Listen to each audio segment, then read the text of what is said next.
Right. Good morning, everyone. Welcome to the November 7th meeting of the Santa Cruz County Regional Transportation Commission. Can we have a roll call, please? Commissioner Sandy Brown? Commissioner Johnson? Here. Commissioner Montesino? Here. Commissioner Hernandez? Present. Commissioner Alternate Schifrin? Here. Commissioner Alternate Quinn? Commissioner Koenig? Here. Commissioner Christian Brown? Here. Commissioner Rotkin? Here. And Commissioner Eads? You have a quorum. Thank you. Do we have any AB 2449 just cause or emergency circumstances requests? We do not. Hey, how about any additions or deletions to our consent or regular agendas today? We have a few things that have been posted to our website. We have the staff report for item 15. We have attachment 4 for item 27. We also have a replacement page for item 27. And we have handouts for items 10, 26, and 27. Great, thank you. We will move on now to oral communications. This is an opportunity for any member of the public to address the commission on any item that is not on today's agenda. All right, Brian Peoples. Oh, I'm sorry. Do we have any in the room? Yes, go ahead. If you want to come over to the podium back here. Is that where we're doing? Yes, we've got a microphone on the. Madam Chair and members of the commission, last month I tried to tune in on Zoom, but I failed terribly. So here I am. Jim Helmer from Ben Lomond. Caltrans has a goal of 0 fatalities on their highways by 2050, as does the county. However, about 1/5 of the nation's fatalities occur in California. 1/5 of those are pedestrians on California streets. So unless we do something radically different, we will not get to a 0 fatalities. In fact, each year fatalities are rising. So in 2021, AB 43 was passed into law, authorizing Caltrans to establish prima facie 25-mile-per-hour districts in business districts on state highways. Prior to 2021, only cities in the county could do that. So now the law reads that the prima facie speed limit in a business district shall be 25 miles per hour, unless the agency determines otherwise through an engineering and traffic survey, which apparently Caltrans has chosen to do on Highway 9 in 3 locations. You passed a resolution May 2nd, unanimously supporting lowering of the speed limits to 25 in 3 locations on Highway 9. I've talked to Sarah. She understands the situation. She and her team are not totally satisfied with where we're going with continuing to base our speeds on 85th percentiles in business districts. Thank you. Thank you.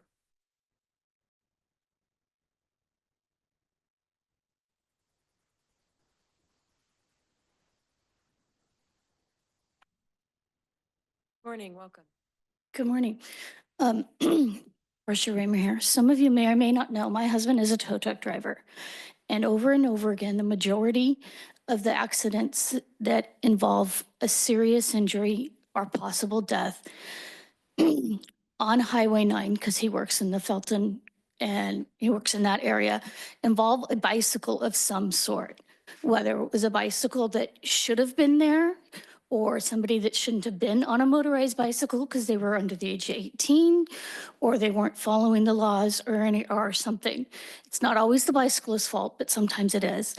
I think it would be really, really good if the county and RTC could work with all of the local law enforcement agencies, including CHP, for a bicycle education campaign to educate both motor vehicles and bicycles as to just what their part of sharing the road is, and to educating the youth as to what riding a bicycle safely means to them, as well as educating the parents of youth as to what a motorized, which types of vehicles that look like a bicycle but have a motor on them are actually not supposed to be driven by people under the age of 18.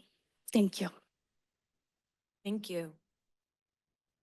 Any additional public comment in the room? Okay, we will go to Zoom. Brian Peoples. Hi, it's Brian Trail now. I want to just talk a little bit about the elections. You know, most of us in the room here are taken back by the national elections.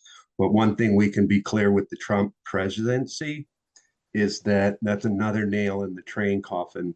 You know, the $5 billion train, that's what your consultant actually verbally said at a meeting.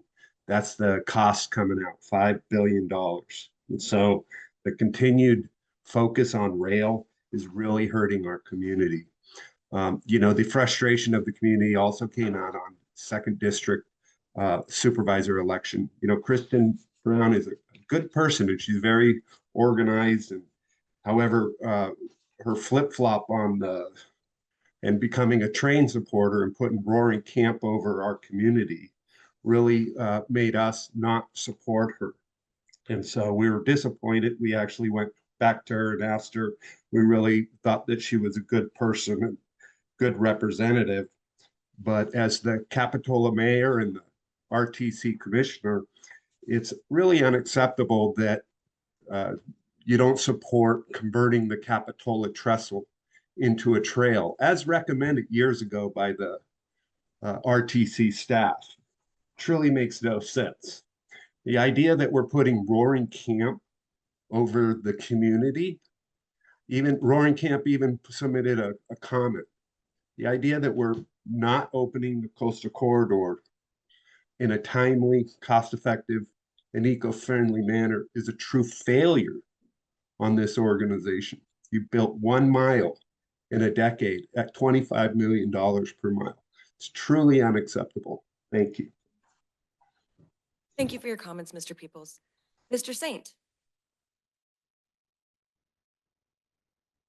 Yes, good morning, Chair Brown, commissioners and staff. Michael Saint with Campaign for Sustainable Transportation and Aptos resident. I'm still a bit in a fog, like maybe Brian is too, still mourning some of the November 5th election results. So please bear with me if I ramble on a bit. I had planned on talking about the effects of highway widening, VMT gas, green gas emissions, induced demand, etc. But it seems you as commissioners know all this, but yet to continue to ignore these negative effects of highway widening. So I said, what really is my main problem with highway widening? The first thing that comes to my mind, as well as my heart, is the destruction of the beautiful environment, and specifically Aptos redwood trees and the view of approaching Aptos from whether you're going southbound or northbound on Highway 1. It has been noted that Highway 1 had a great deal of these beautiful trees for decades along the present 7-mile stretch of our Ox Lane project from the Fish Hook to Freedom Boulevard. Aptos is now the last remaining survivor of this old redwood growth, which lines both sides of the freeway through Aptos, and in my opinion, should try to be preserved as best as possible. So basically my question, I guess, is have we examined every possible transportation alternative to save the beauty of the Aptos environment? Thank you for listening. Thank you. We'll go now to Sally Monroe. Good morning. My name is Sally Monroe, and I appreciate being part of this meeting. I'm a Ben Lomond resident, and I'm here to talk about for the public hearing on item 27, and I would like to input some information, but I'm not really sure if I'm speaking at the right time. So we will take comment on item 27 when we get to that portion of the agenda. Thank you. Thank you. Any further public comments? Okay, seeing none, we will move on, and I believe we are now on our consent. Voting. Okay, so we're moving now to our consent agenda. Does anyone have any item on consent that they would like pulled for separate consideration? Yes.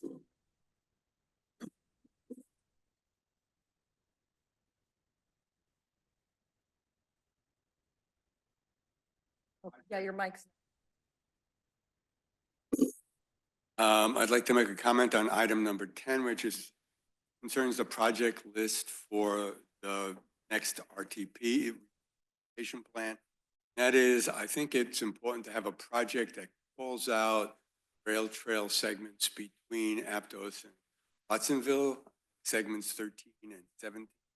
I think they're sort of incorporated within overall commitment to the active transportation plan for the rail trail. But I think given the commission's growing priority for ensuring that there is continued movement and it's part of the rail feasibility study towards widening those segments from Aptos to Watsonville, have a complete rail, it's important to call those out as separate projects. So I would just recommend adding that list of projects. Great, thank you.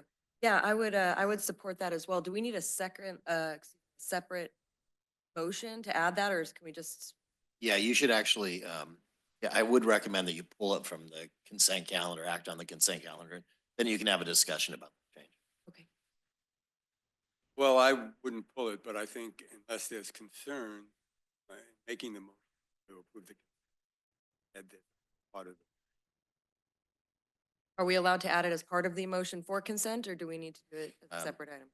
You are, but the commission may want to see whether or not there's any public comments on that specific change. Okay. All right, I will go ahead and pull it then and we will take that item directly after consent. That would be item 10 of the consent agenda. Yes. Yeah, I also had a comment on item 10, but a different subject that's already been mentioned. These projects are already included in the 2050 long-range plan. They're asking for them to be funded, and you cannot ask for that today, but encourage RTC to have them included, these two projects as we move forward. And regarding the third request, the project is not included in the 2050 long-range plan. I just think that we should ask that be added for reasons stated in the letter. This is not a request for funding, but simply in addition to a long list of projects identified as important. Thank you. Any other comments? Okay, with that, we've pulled item 10. We will take public, oh, I'm sorry. No? Okay. We have pulled item 10. We will take public comment on the remainder of the consent agenda if there's any public comment. I see none in the room and none online. So with that, Approval of the remainder of the consent agenda. Second as amended. we have a motion and a second. Seeing as how we have no one joining us online, we'll go ahead and do a voice vote. So all in favor, say aye. Aye. Any opposed? Any abstentions? Motion carries unanimously. So we'll now go back to item 10. Commissioner Schifrin, do you want to go ahead and restate what your request is to be added? Just that on the project list, there be a specific project that would be for the rail trail segment from Aptos to Watsonville. I think that would be segments 37. All right, staff got the, I'll second that. okay, so that was the motion and a second. Any further comment from the commission before I go to public comment on the item? I have a question. So where's the staff report on this then?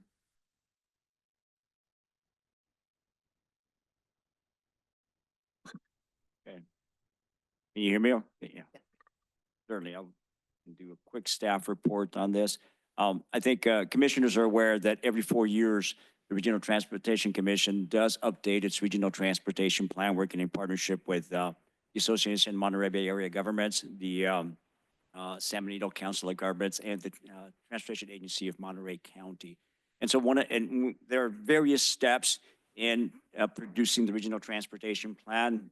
It includes adopting goals and policies, which the commission already did, and then also adopting performance measures and adopting a project list. This project list before you today is the overall project list for the Regional Transportation Plan, which normally is for a 25-year timeframe that takes a look at all the projects that the community would like to see happen during that timeframe to be able to improve our transportation system as the community would like to do so. And also including the projects in the project list, it will help the commission to and the project sponsors of all those projects to be eligible for funding to be able to deliver those projects when those projects are ready to be delivered. So that's why we bring this to you every 4 years. And so this project list that was put together, the staff worked with all the sponsoring agencies, all the cities, County Public Works Department, the Santa Cruz Metro, and all the other various project sponsors, Caltrans and so on, to put together a comprehensive project list of all potential projects that could be available, delivered within that 25-year time period. And we also put together a financial element, which is an estimate of funding that could be available during those 25 years.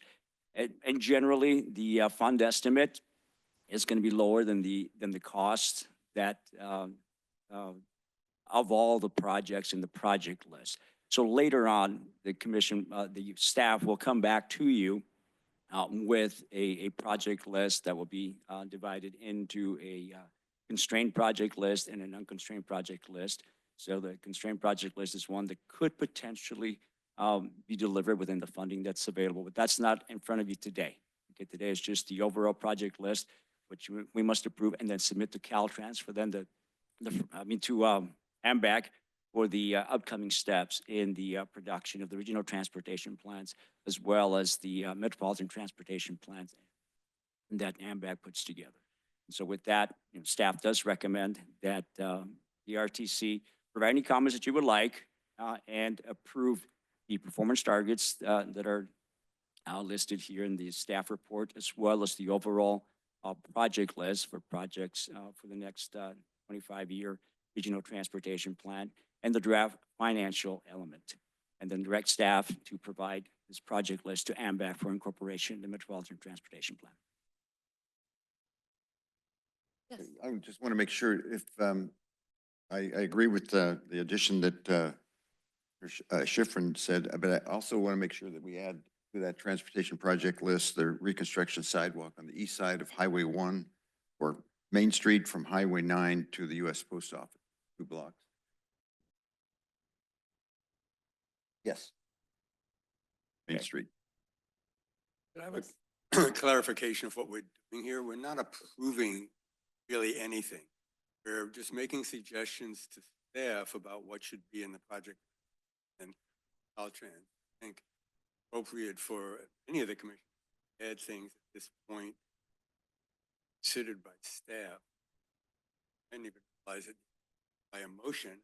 Just the suggestion for staff to take as they both Highway 9 additional project and rail trail project are reasonable projects.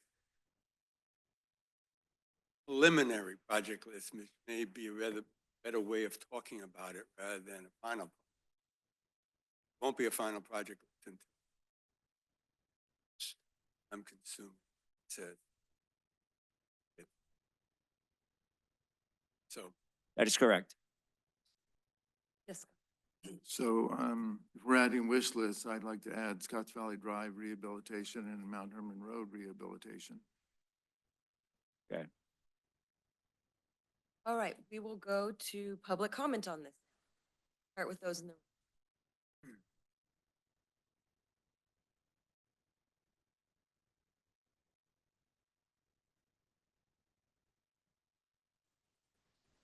Agenda item. On behalf of many residents that don't read the voluminous list of projects, I actually thought we were covering Measure D projects under 27. But since we do have an opportunity to comment, I strongly urge you to review the letter from the Ben Lomond Village Association that calls for a sidewalk on the east side of Maine, as Supervisor McPherson stated, from Highway 9 to the US Post Office. It's 2 blocks. There's sidewalks at each end, so it's actually a gap closure of sidewalk. And secondly, the letter from the Ben Lomond Village Association reminds us that Ben Lomond has received no Measure D funds for complete streets. Felton, the high school, and Boulder Creek have received nearly $20 million in leveraged monies. And we're thrilled for that. But we would like to see Ben Lomond Village in the pipeline. And then finally,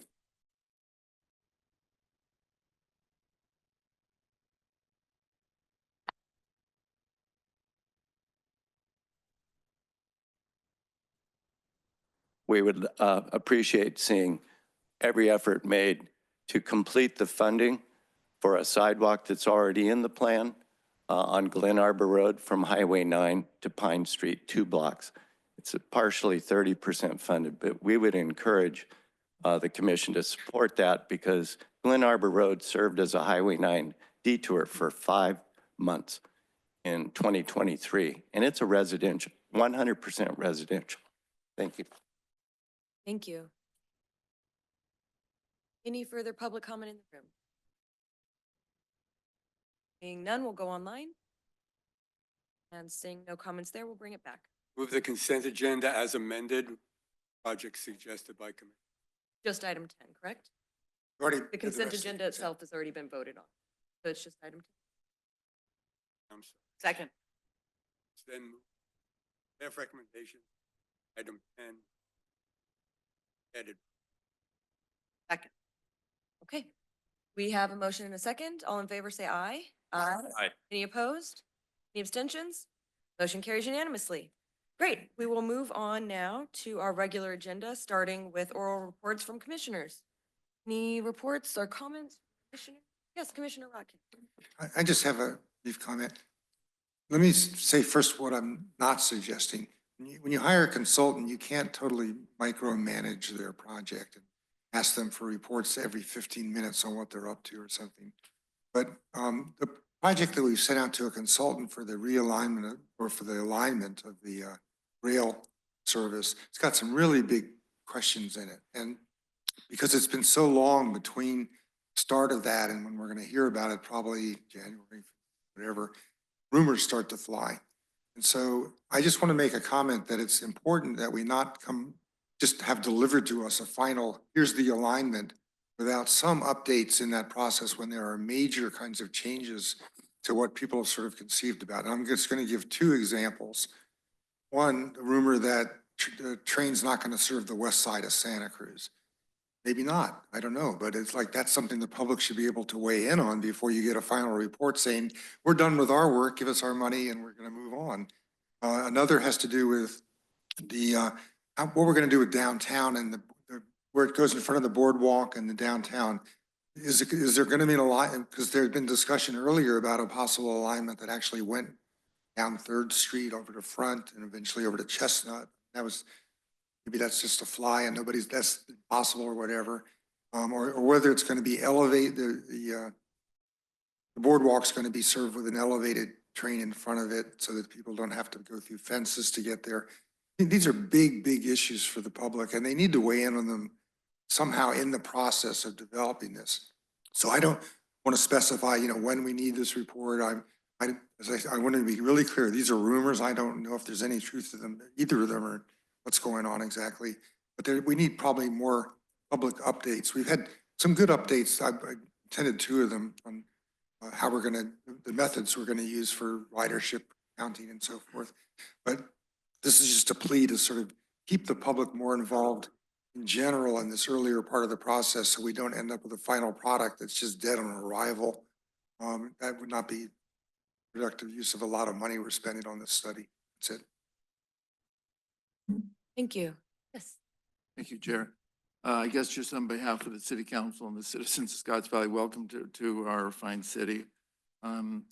Usually, sometimes we have our Public Works Director might have a video or come here and talk a little bit about what we've been doing with respect to projects. I guess the only thing that we did have a full city council meeting on the future of Scotts Valley Drive. If you drove up here, you can kind of notice that the drive doesn't look so good. And part of that is we're waiting on going through the various options of what the city wants to do with respect to safety, particularly for bicycle and pedestrian safety. We had a pretty lively discussion. The term lane diet came up, and where it would make Scotts Valley Drive, instead of 4 lanes, down to 2. That was rejected, and we're going to move forward with Scotts Valley Drive retaining its 4 lanes, but at the same time enhancing the safety for bicyclists by expanding the 5-foot bike lane to more like 10 or 11 feet. Second thing, which was brought up in public comment, was with respect to e-bikes and bicycle safety. You know, routinely, Scotts Valley Police Department provides bicycle safety classes, usually on like a Saturday morning. It's advertised in our schools. With respect to the e-bikes, you know, I did a mayor's message, and what kind of really threw me over the top was, you know, and this was in Santa Cruz, seeing 3 12-year-olds on an e-bike going the wrong way on the sidewalk. I mean, it's a little bit crazy out there. So I think, you know, to back up what the gentleman said about e-bike and bicycle safety, we should have something that the RTC does in terms of advertising and holding real classes, because, you know, I never like to go to doom and gloom with respect to, you know, it's just a matter of time that X, Y, Z is going to happen. But I just see on every day just how much people, kids in particular, are riding literally 2-3 times, no helmets and whatever, and that has to be rectified in some way. I also, with respect to pedestrian safety, and I appreciate those comments. Pedestrian safety, if anybody drives at night, okay, and I know you all do, you know, the number of people that walk or ride their bikes, but particularly walking their dog, just out for a jog or whatever, and there's no reflective aspects to their clothing, they're always wearing dark. To me, it is just a matter of time before somebody gets hurt. You know, walking on crosswalks at nighttime, drivers don't see you. So again, I think that's something that we want to at least explore, and maybe that's an item for, was it 27? That we talk about funding for future things, maybe providing some sort of reflective gear that people or schools can provide for their parents and whatever. Anyway, that's all I have to say. Thank you. Any further commissioner report? Seeing none, we'll go to public comment on said commissioner reports. Seeing none in the room and none online, we will move on. We are going now to item 24, selection of RTC Chair Committee. The time has come for me to move on pretty soon from being chair on RTC. And so I need to put together a committee of individuals who are interested in determining who will next serve as chair and vice chair. Typically, this committee is made up of people who are not interested in being chair or vice chair. So I'll start by does staff have anything to add before I take nomination or self-nomination? Okay. Does anyone want to self-nominate? Okay. Got Sandy. No one else? This is such a coveted position. The power. Mike, Sandy, Mike, Manu, and myself. So is that enough? 4 of us? Okay. All right. There you have it. I will work with our executive director, and we will reach out to time for all of us to work together to determine our next leadership. The vice. Right now, Felipe. Okay, we don't need a motion or anything on that. That was just simple, easy peasy. Love it. All right. It's an ad hoc committee. You have Great. Okay, we're going to move right along then. We are now on item 25, director's report. Good morning. Can you hear me? Thank you, Chair Brown. I have a director's report, including some topics that have already come up, including. You have to safety. speak up. Yeah, can we get you a little bit louder? Okay. I think it's on. It's just really quiet. Can you hear me now? There we go. Okay. Thank you, commissioners. Good morning. I've got a couple updates for you this morning. The city of Watsonville is hosting World Remembrance Day, which is an annual event that honors victims of road traffic incidents and supports affected families while promoting road safety awareness. Community members are invited to attend the event on Sunday, November 17th at 2 p.m. at Watsonville City Plaza. Join city officials and partners to improve road safety for all for a memorial walk honoring those affected by traffic collisions next Sunday. I have an update on the zero emission passenger rail and trail milestone 3. We are kicking off milestone 3 today. The virtual open house is now live. It will be open through December 20th. The RTC will be hosting 2 community workshops to share updates related to rail and trail alignment options in development, station locations and amenities, and noise considerations. The 2 open houses, one will be Tuesday, November 12th from 6 to 7:30. That will be in the Mello Center in Watsonville. On Wednesday, November 13th from 6 to 7:30, the open house will be at the Live Oak Community Center. Community members are encouraged to participate and provide input by visiting the virtual open house through December 20th. Another important project for rail in our region is the Pajaro-Watsonville Multimodal Station. This project is being implemented by the Transportation Agency for Monterey County, or TMC. They are kicking off the environmental review for the proposed Pajaro-Watsonville Multimodal Station, and they're hosting a scoping meeting and open house on November 20th from 6 p.m. to 8 p.m. They'll be located at Pajaro Middle School, and for more information, please visit their website at www.tmcmonterey.org. I have a staffing update for you today. As you all know, we completed a restructuring back in October, and we are looking at filling several new positions and making some staffing changes at the RTC.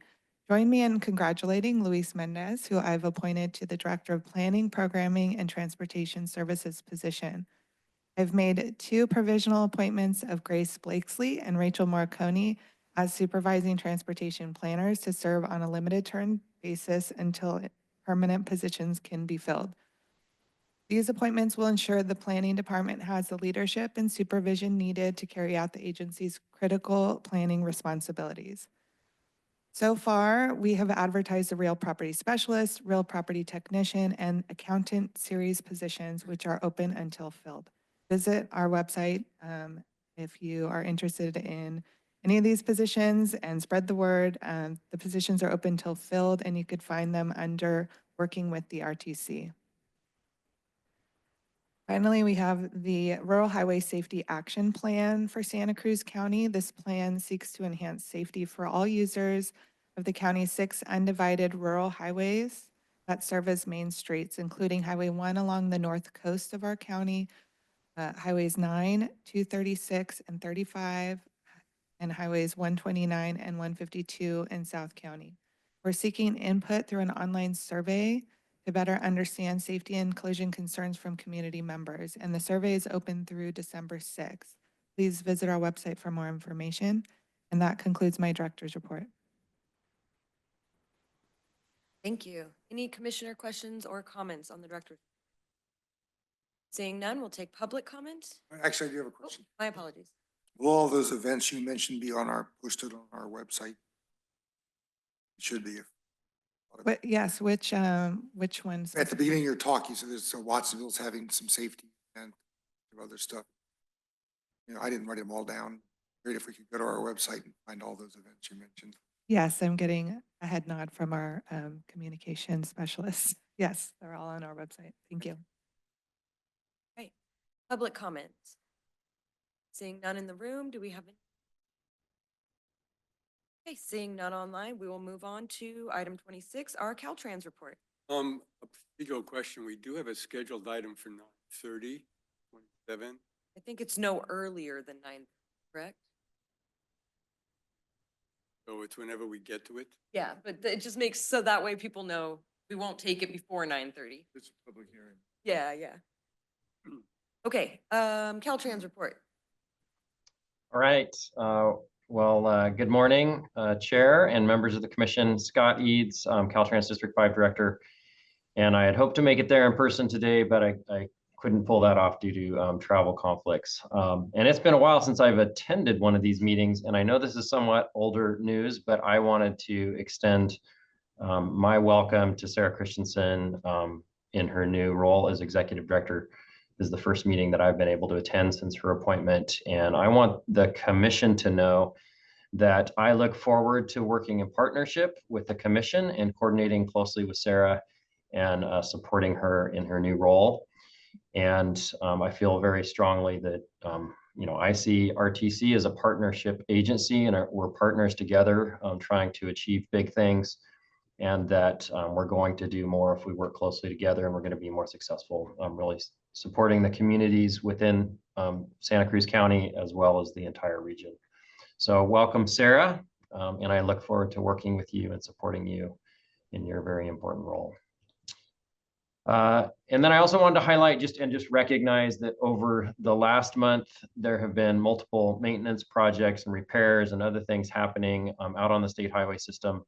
So part of that has to do with annual winter preparations, really trying to ready our drainage systems and other aspects of our roadways for the coming winter season. We never know what to expect these days, as you all know.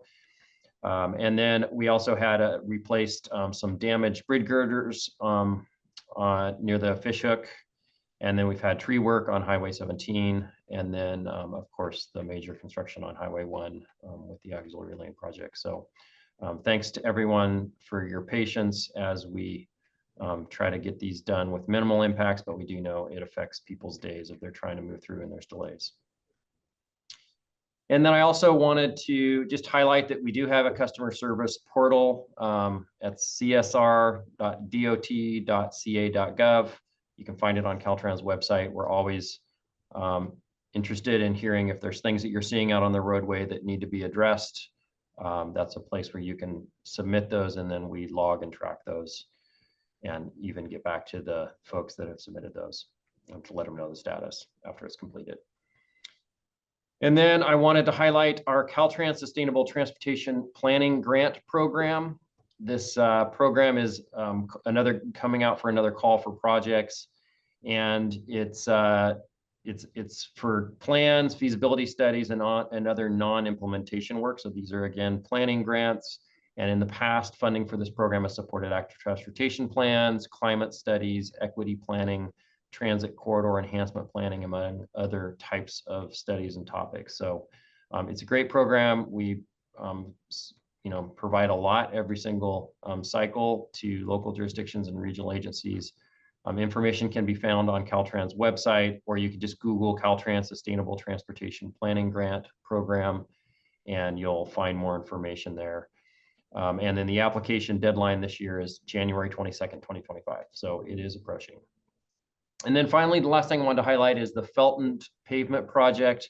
We've been working on this for some time, and it includes integration of some of the elements for complete streets that will also be improving bicycle and pedestrian safety and connectivity in that community.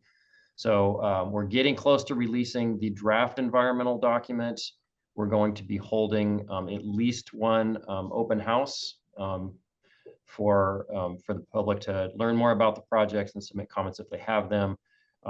Due to the sort of timing that we're moving into and getting close to the holiday season, we're not sure exactly when that document will be released and when exactly the public meetings will be, but we will provide adequate notice. We'll be sensitive around the holiday time, not trying to schedule it on top of other things where people just may not be aware, and we'll also provide adequate notice. So mostly this is just a heads up. We're getting close to having a release on that document and a public meeting for the public to provide their input. That concludes my report. I'm happy to take any questions. All right, thank you. Questions? Yes. Thank you, Chair. So regarding Highway 1, you know, tons and tons of people obviously drive it. And just, you know, personally, I get a lot of questions about, well, when are things going to be done?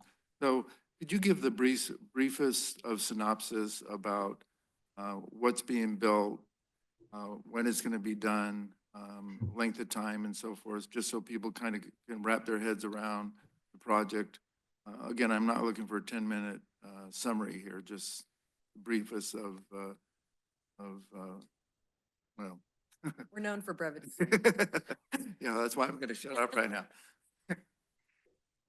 Okay, so Commissioner Johnson, through the chair, I don't know that I'm actually the best person to give a full update on this. I know there's a lot of planned work in the future. We've had several overnight closures to be able to get some critical work done. We're always balancing, you know, the ability to get work done in the daytime hours when the contractors have the best light and access to the site, but we're all, you know, especially on the Santa Cruz 1 corridor, we're constrained physically as well as the impacts for delay when we do have closures. So we're balancing all that. I know I'm not giving you details about the lay of the land and all the projects because I would not want to try to explain that. I think that probably Sarah or others could provide a more accurate portrayal of all the work. I know there's some work that's funded now that's underway, other work that we're seeking funding, which is one of the agenda items later in the packet that we'll be discussing. So I'll probably defer to RTC staff on giving that high level overview. Sorry for not being able to do that. I'm just concerned about not being as accurate as I could be. Well, you gave it from 1,000 feet and we're looking for 100 feet maybe. I understand. Commissioner Johnson, I can give a quick update. So at the 100-foot level, the phase 1 project, which is 41st to SoCal, that project is scheduled to be complete by the end of the calendar year 2025. The bridge will be completed sooner. We're just waiting on the lighting to arrive on site to be installed, and then we'll do a nice little ribbon cutting for that bridge. The phase 2 project is scheduled to be complete about 1 year later, so end of calendar year 2026. And there are several constraints, especially along the north side of that project near the Bay Porter interchange that requires closure of ramps. Some of them being long-term. We're trying to keep those terms as short as possible, obviously, to limit the disruption to the community and their travel patterns. But it is very constrained and it's difficult to build retaining walls and ramps and keep them open. So I just encourage everybody to follow the RTC's press releases that we send out periodically. We tend to do that at least weekly when there are closures expected. And Shannon Munns is our communication specialist, who's a great resource for that. We're also keeping tabs on other major projects that are coming online, including SoCal Drive, including the Murray Street Bridge, and all of the major projects that are coming out soon, if not they're already underway. And we'll be sharing those updates as well throughout the next few years as construction continues on these major improvements. Further? Yeah, I think it's a good question and a nice succinct answer. And I just, as in relation to the North counties, particularly Highway 9, I remember just after first being elected 12 years ago, going up in a bus with San Lorenzo Valley residents about the improvements that were needed along Highway 9. We're getting there. And the Complete Streets program, it takes a lot of time. Thank you for your patience in the San Lorenzo Valley. We've had slides like up there and everywhere, but these things take time, but they're underway and they're ongoing. And I just want to thank the cooperative effort of Caltrans.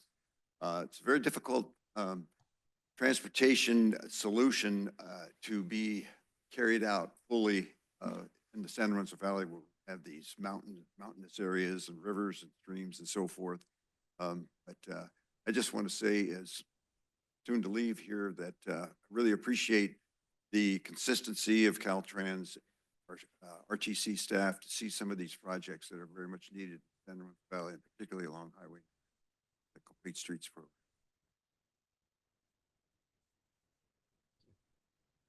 I could ask our executive director for the 95-foot view. So on phase one of the highway, it seems like we're making remarkable progress. They've just laid the asphalt in the middle, which seems like it'll provide, the necessary space for the auxiliary lanes. What are the major pieces of that project that are remaining? And I'm all for under promising and over delivering. Is there any chance that it will get done sooner, or is there some major project component that hasn't started that I'm not aware of? Thank you, Commissioner Koenig, for, let me take off my director's hat and put on my engineer hat now. So the median paving is going to take a couple more months, and then the final touches being there's quite a bit of irrigation and landscaping installation that needs to be done.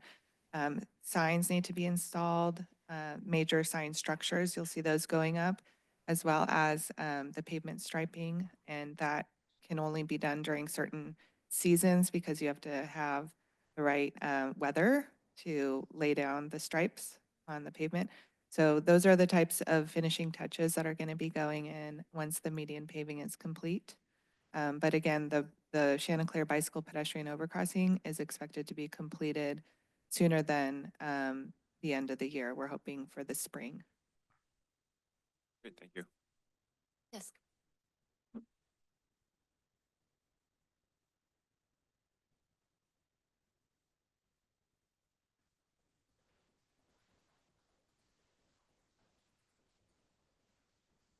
Commissioner Quinn, I don't think we can hear you. We spend some days half an hour looking at the pumpkin patch on Soquel Drive across from the church between 41st Avenue and Main Street. Where do we stand on the Robertson intersection freeway stop and getting light synchronization to help mitigate the misery southbound people are facing right now trying to get to Watsonville and Aptos? So that is actually a county-led project. I don't have the 5-foot level update on that. Commissioner Yeah, Koenig sure. may. Sure, so it's in my district. It's an important project, and I talk to public works staff all the time about it. It's currently in design, and we should go to construction next year, that Robertson Light. Right, any further commissioner questions or comments? All right, thank you, Commissioner Eads. Public comments, start with those in the room.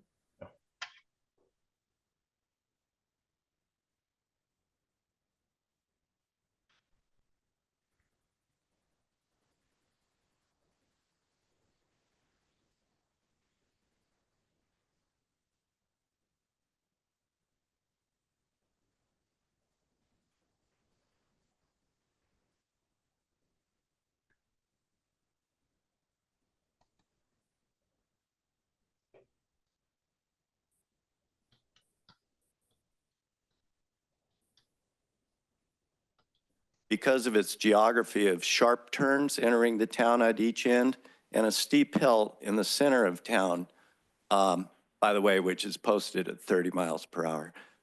But the only crosswalk, uncontrolled crosswalk in Ben Lomond is at Main Street. We lobbied hard to get that crosswalk stamped with asphalt stamped red brick pattern to highlight it both day and night to motorists that can't see it because of the vertical curve. Your headlights don't hit it. We ask that during this paving project that we don't lose the stamped pattern. Secondly, on my drive with District Edie's, I pointed out a very narrow stretch next to a redwood tree where the white line only leaves 18 inches for all Ben Lomond residents to walk between big trucks and a redwood tree. And on that drive 12 years ago, we sought to get Highway 9 restriped. I'm hopeful after 12 years and 4 pavement overlays, we can move the lines 3 feet, which there's ample room to provide a 5-foot walking space for pedestrians, scooters, cyclists, disabled people on motorized scooters to get by that tree. Thank you. Thank you. Hi, welcome. Thank you. My name's Sally and I live in Can Ben. you, I'm sorry, could you please speak into the mic? Folks on Zoom can't hear. Hello. I live in Ben Lomond and I'm here to support Jim and to talk about some of the areas in Ben Lomond that could be improved for the residents there and their safety on Highway 9. Have a partially funded pavement that's going to be going in down Glen Arbor, which takes the neighborhood above Ben Lomond down into Highway 9 where the bus stops are, where the grocery store is, where the post office is, where the general store is. And so that will be really good. And I appreciate that that's happening. Along Highway 9, there's an unimproved piece of land between the bridge and I believe it's Hill Street, Hillside Avenue. And there's currently bus stops there and there's no real place for the bus stops to pull out and no sidewalk or anything there. So if we were looking to use monies to improve the infrastructure along Highway 9. That would be a great place for the residents of Ben Lomond to use the monies to improve safety for passengers on the bus. Right now, they just walk into a dirt area and wait for the bus. And so that would be a great place to put improvements in for us. And also to comment on that very thin part of the side of the road on Ben Lomond. It is really thin and you're right between a big redwood and the road. And you truly do take your life into your hands when you decide that you're gonna cross that area. So thank you everybody for being here today and all the work that you do to keep Santa Cruz County a wonderful place to live. Thank you. Thank you. Seeing no further public comment in the room, we will go online. Brian Peoples.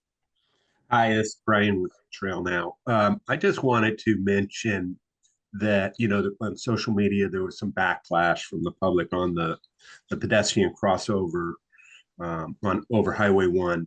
That's a beautiful work that everybody's doing. And that connector, call it a connector, connecting neighborhoods is a huge benefit to our community. So I want to just rah that and make sure that we start to really promote the value of that. It's going to be huge for our community. And when they build the Mar Vista one in Aptos, it's going to be great. And I'll just highlight again the opportunity we're losing out on with the two existing trestles in Aptos that we don't use those today. There's no reason we're not using them today as a simple gravel trip. And it's very poor management of that resource. So I want to just recognize the work that you've done, but I also want to encourage you to start looking and saying, how can we open up the coastal corridor in a timely manner? Thank you. Thank you. Further public comment online? Seeing none? Okay, we will bring it back to the board and the commission, and we are now going on to item 27, our public hearing on Measure D, 5-year programs of projects for regional transportation projects and lift line and strategic implementation plan update. Thank you, Chair Brown. Just real quick, staff this morning is having transportation challenges. So our lead staff for Measure D programming, Tommy Travers, has joined us via Zoom and will give the presentation via Zoom. Great, thank you. Good morning, everyone. And yes, I apologize. I did plan on being there in person. So I'm Tommy Travers. I'm a planner on RTC staff. I'll go ahead and get started as that presentation gets brought up full screen. So I'm here to present the annual updates to the Measure D regional category 5-year plans, as well as the 5-year plan for lift line. At the end, the public hearing can open and there will be opportunity for the commission to ask questions of project managers and management about categories and about the staff recommendation regarding Highway 1 Freedom to State Park and Rail Trail Segment 12. Next slide, please.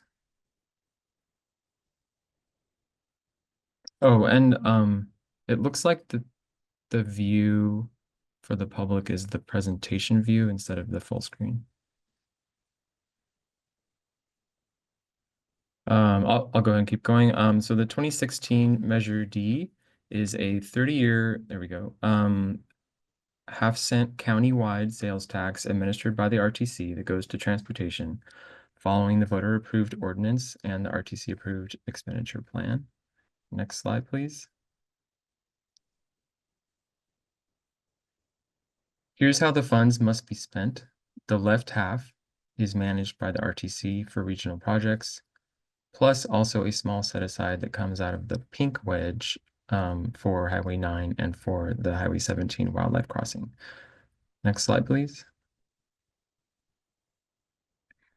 Every spring, the neighborhood recipients and Metro have a public hearing and adopt their Measure D 5-year plans.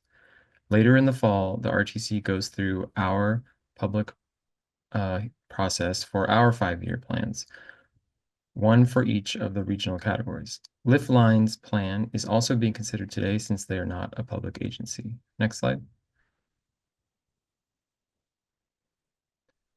The main takeaway today is that there are no new projects being proposed. Earlier this year, as you know, the RTC voted to update the 5-year plan to increase funds for the Highway 1 41st to Soquel and Chanticleer Overpass project. As typical, the new plans reflect adjustments to project schedules and also add funds in the new 5th year, fiscal year 2029, for recurring type projects. Next slide.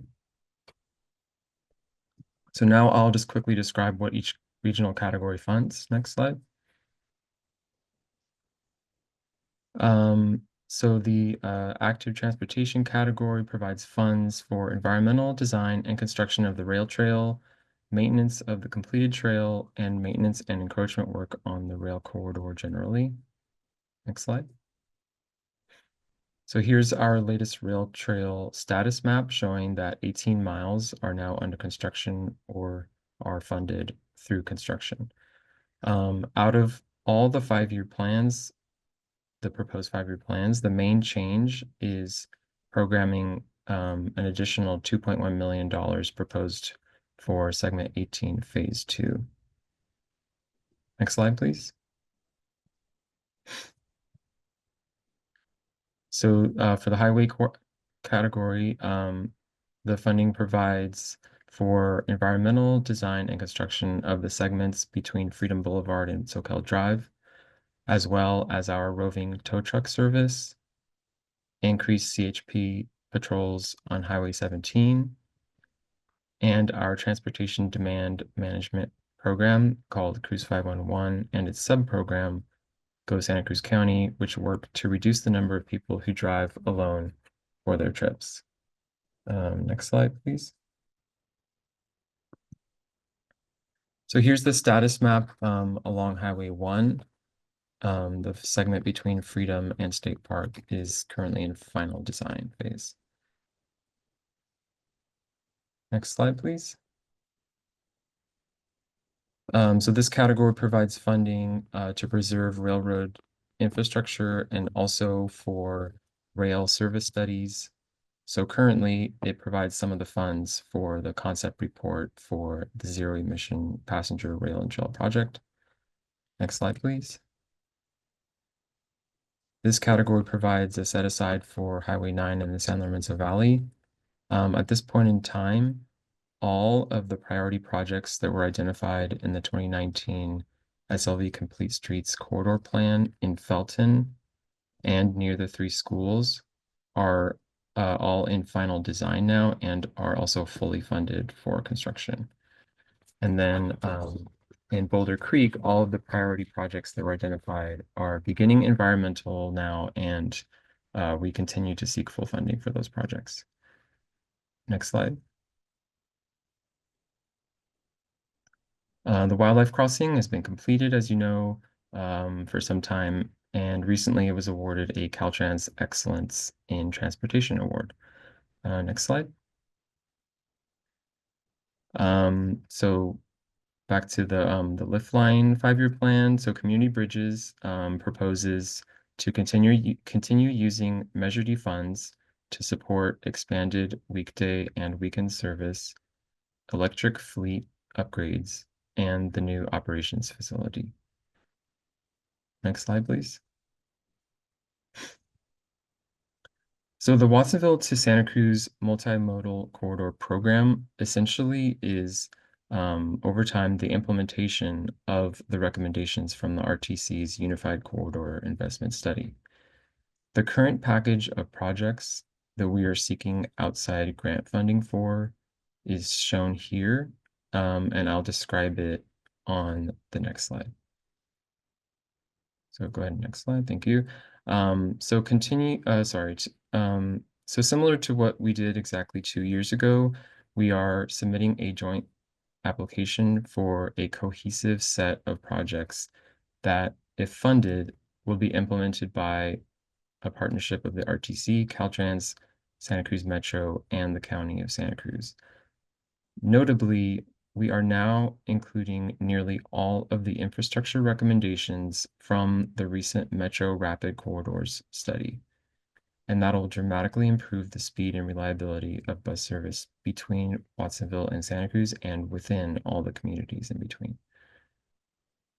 The RTC is responsible for most of the grant application work, putting it together, and Caltrans has been a great partner and are co-nominating the project with us, and they're providing helpful reviews and recommendations for our grant application work. Next slide. So to conclude, we're recommending that the RTC first open up this public hearing and then consider the input from the community, and then ultimately adopt the 5-year plans for the regional categories as well as the 5-year plan for Liftline. We are also recommending that, as requested by Caltrans and described in the staff report, that the board direct us to work with Caltrans to split the Highway 1 Freedom to State Park and Rail Trail Segment 12 project into 2, and as requested by Caltrans, that the RTC commit to implementing the trail portion. RTC staff will return to the RTC with more information soon, as we realize this is relatively new information for everyone. And that's it for me. Thank you. Right, thank you. We will go now to the commission for questions before we go to public comment. After? Okay, gonna wait? Okay. Commissioner Rotkin. Well, what's not at all clear and needs to be worked out is what that split looks like. And I'm going to throw it all out on the table just to get started with this discussion. My assumption is that Caltrans is responsible for things that relate to makes sense, things that relate to the highway, as they've done before. And there certainly are parts of the rail project that don't bear on the highway or other Caltrans realities. It's reasonable enough to think that the commission would be responsible for using its Measure D funds from the various buckets. For example, there'll be a need for 2 pedestrian bridges. Going to do the trail where the railroad bridges are right now, the modular railroad bridges. Makes sense to think about the commission being responsible for building those pedestrian bicycle bridges. On the other hand, the railroad bridges are perfectly good shape. There's nothing wrong with them, and there's no reason that the rail should be paying for, the rail bucket should be paying for those improvements. The only reason that they're going to have to be removed is because they need to widen the highway. The bridges aren't long enough. So I'd like some kind of assurance that our staff plans to go into these discussions, negotiations, whatever they're going to be, about the split in a way that understands that we're not sort of taking rail money and pushing it into sort of support the highway project. I know we can't dictate to Caltrans what we would like, but on the other hand, we'd like to feel that our people that are involved in these discussions are representing our interests as a commission. And the rail project shouldn't be paying for the highway, for fixing bridges that don't need to be fixed. There's absolutely nothing wrong with them. Again, but they will have to be replaced if you're going to widen the highway. I'm sure there are other complicated issues in this split in terms of who does the construction, who manages it, how it's paid for, who pays for cost overruns. So in some ways, there might be some benefits to the commission in splitting these things into two projects where we're not responsible for cost overruns on the highway. Caltrans would be. I'd like that. But as I said, I understand reality. We're not going to dictate to Caltrans what we, do exactly what we want. But there needs to be some kind of reasonableness in the idea of what the split looks like. So I'd like some comments from our staff about how they plan to enter these discussions. You can't totally dictate what happens in a negotiation before it starts, but having some sense that since we're not in the room, it just says, well, we'll work it out.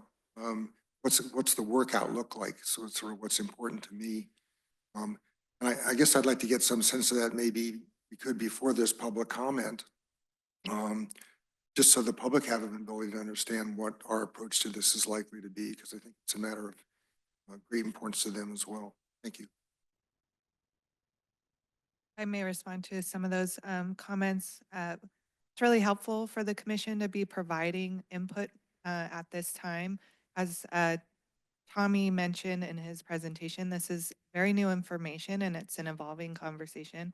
So your comments are really helpful for us and for Director Eads, who's online, to hear. And I will say the project that we're talking about is the Highway 1 Phase 3 State Park to Freedom, as well as Coastal Rail Trail Segment 12 project.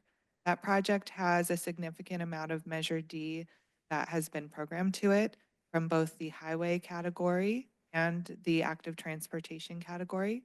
There have been no programming from the rail category to this project because you're right, what's triggering the replacement of the railroad bridges is the highway improvements to upgrade standard shoulders and horizontal clearances. And that's really triggering the need to replace these bridges, not because of their condition otherwise. So I just wanted to provide that funding clarification. And then in terms of the cost overrun issue that you also brought up, I'd like Director Eads to chime in on that, if you may. Happy to. If now's a good time, I'll look to the chair for Yes. feedback here. Okay. So yeah, there's a lot of first of all, I don't know that I would call it as a negotiation as much as just meeting and trying to come up with the best approach that works for both entities. So there's a lot of factors that would play into how projects are split out. There's advantages to be able to do so. And just to highlight some of the factors super quickly, depending on the type of work, where the location of the work is, the strengths of the agencies that are, have done the design and are developing the projects or the project elements, the strengths of contractors that might be interested in bidding on the work, those contractors' bonding authority can be a limiting factor. So it's not always to the advantage to have the largest contract possible and pull everything into a single project. There can be distinct advantages to breaking down the work into biddable packages that you can have contractors that their strengths are around doing certain types of work. And then also the other key factor that's part of driving our perspective on this is that there's a difference in terms of the components and the design of those components and all the right-of-way activities. If it's related specifically to the state highway right-of-way, we are owner and operator of that facility. Caltrans is owner and operator of the state highway system. So we have a very thorough oversight process to make sure that whatever elements are being constructed in or over our right of way, we would want to make sure that, you know, we're comfortable owning and operating that, and it's going to meet our needs and the traveling needs of the public for many decades to come. And so our oversight process is more thorough, not only on the design side, but also on the right-of-way side. And so, you know, there's a little bit of a careful what you ask for in terms of having Caltrans too deeply involved in all the decision-making that needs to occur as you continue the work of the rail trail elements that the RTC owns and operates. And this is just the first of other coming projects where that work will play out in the future. And so this is really just setting the stage for, let's think about what elements Caltrans should be having a deeper oversight role, and what participation even Caltrans will have in the construction process. So I just want to highlight a few things there. These decisions are oftentimes on these types of projects made phase by phase. And so granted, we would probably all have benefited from having earlier conversations about this. And so I'll, you know, take some ownership if this feels like a surprise. We had been talking, but now that we're up against this application deadline and the need to submit the application, it's really advanced some of these conversations. But typically, when we look to the next phase of work, which would be the construction phase in this case, that's a decision that we make at that time. You know, who, even on the state highway system now, RTC can do construction administration. Caltrans would still have an oversight role as owner and operator, but it's RTC could also do construction administration on the highway portion as well. So we're sort of the contractor of choice, if you will. If you think there's benefits in having Caltrans do the construction administration for the state highway system improvements, when there's other funding involved that's not SHOP funding, then we're happy to do that. We're happy to enter into those conversations and come up with the best solution. In terms of the cost overruns, I wanted to highlight that quickly. That really is going to be dependent on the funding type. And so we're talking about an application that we're submitting jointly for two different programs that are competitive programs through SB1. So one of those is State Congested Corridors Program. That program does not allow for that. The program will not accept any cost increases. So it's basically, if you're successful in obtaining an SCCP program grant, it's a set amount. If it's 80 million you get 80 million. And if the cost goes up by 20%, then somewhere else, some other funding source will have to come in to fund the balance. And that's hard and fast. That's not a Caltrans decision. That is a California Transportation Commission decision. They are the owners of that funding program. And the same thing with TCEP, which is Trade Corridors Enhancement Program, which we're also jointly nominating for this program. There's different buckets under that program. Some of those are regional shares, and those are allocated to the regional agencies, and there's some level of negotiation because it's the region includes the region bigger than Santa Cruz, so it includes Monterey County, Santa Barbara County, and San Luis Obispo County. So there's some negotiation behind the scenes in terms of how much shares could go to a single project within a single county. And then there's state shares, and the state shares, there is an ability to for Caltrans, if it's a jointly nominated project and state shares are part of that mix, for Caltrans to cover cost increases. It's we still would need to go to the CTC and ask for funds, but it would be in proportion to the overall funding amounts that are part of that application or funding grant.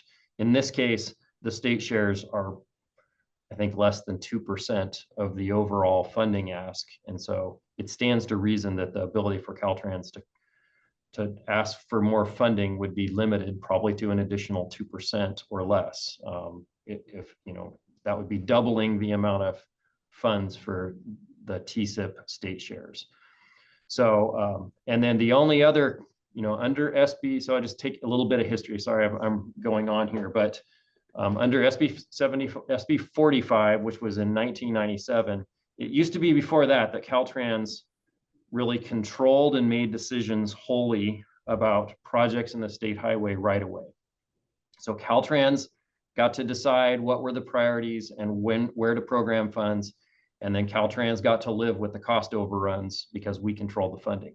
With SB 745, it really made a shift to regional control over planning and programming. And so there was a division of, or a breakout of two primary funding sources under the STIP, and that was RTIP, which was given to the regional agencies to make decisions about those programming, about that funding, and then to allocate those funds. And then there was 25%. So that 75% went to the RTIP, 25% went to ITIP, and the ITIP, which was interregional program, was really focused on rural interconnectors, and the RTIP was focused on urban areas or urbanized areas. And so once that change was made, Caltrans was given the SHOP. Out of that came the SHOP, and Caltrans does have full authority to program the dollars within the SHOP and then cover cost overruns, but we still need to loop back through the CTC for final approvals for any changes. And so we have full authority over the SHOP and the ability to request funding increases on that funding source. But the SHOP is limited to maintaining our system and maintaining and repairing our assets. So that's culverts, shoulders, pavement, and the like. So there's some safety components as part of the SHOP as well. So I know that's a lot, but we're limited in terms of our ability. So we can't really commit. We can't go in and say, yes, we'll cover cost overruns just because we are doing construction administration. It's tied to the funding programs.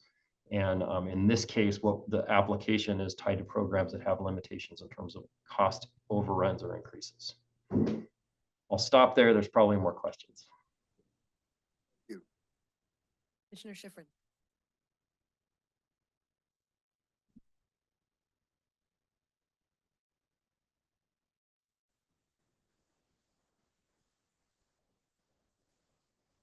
Oh, your mic's not. All the Caltrans limitations. I just want to clarify what we're doing here today, because I think it's possible to get into all sorts of discussions about issues that aren't really before us now.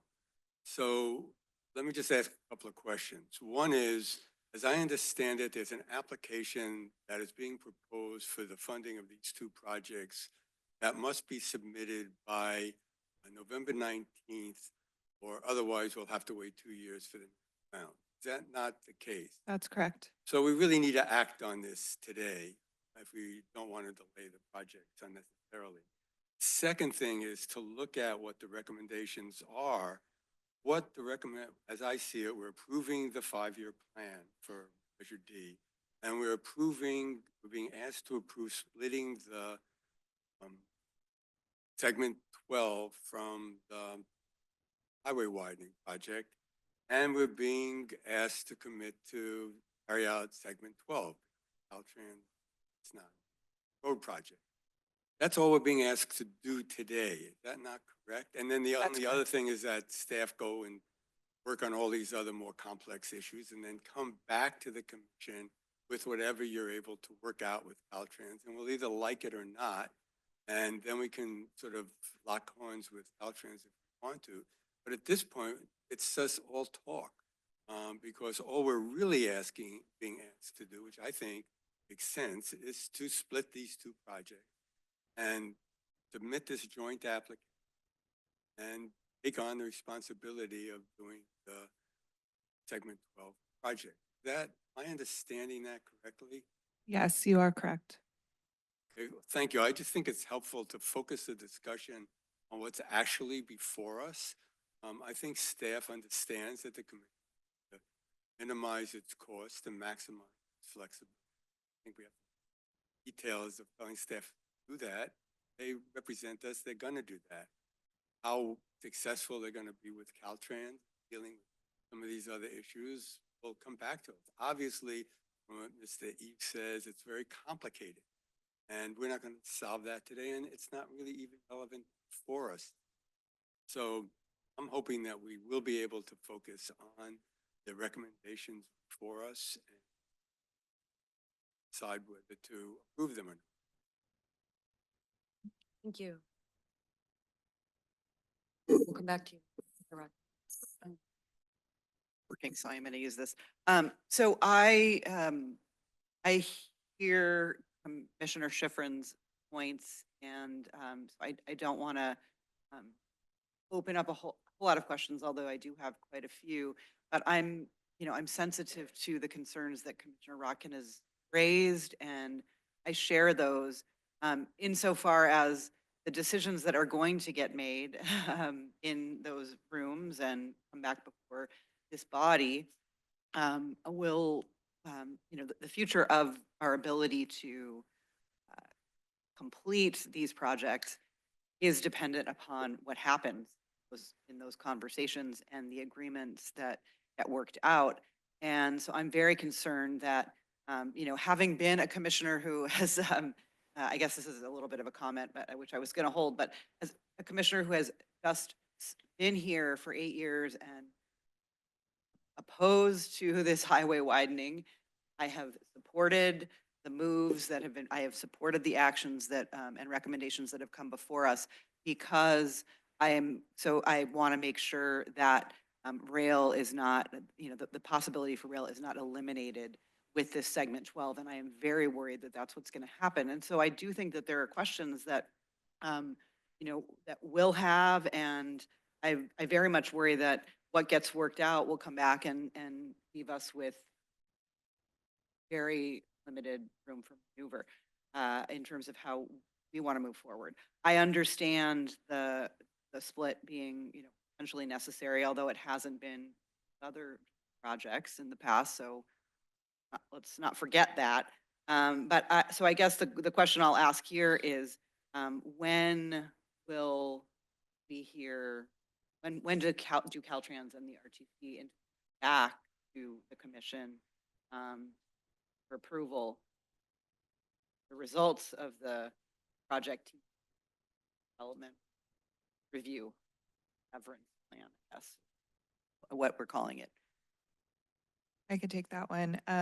It is unknown, unfortunately, at this time. However, we might be coming back in multiple steps. For example, in order to split a project that's in one construction package into multiple packages, you have to split the plans, and each contract has to stand on its own 2 feet.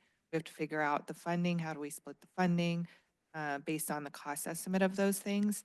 That all is going to be additional design work for our designer. So for example, we may need to come back to the commission and request a contract amendment for our designer to do this additional work that's not currently in their scope.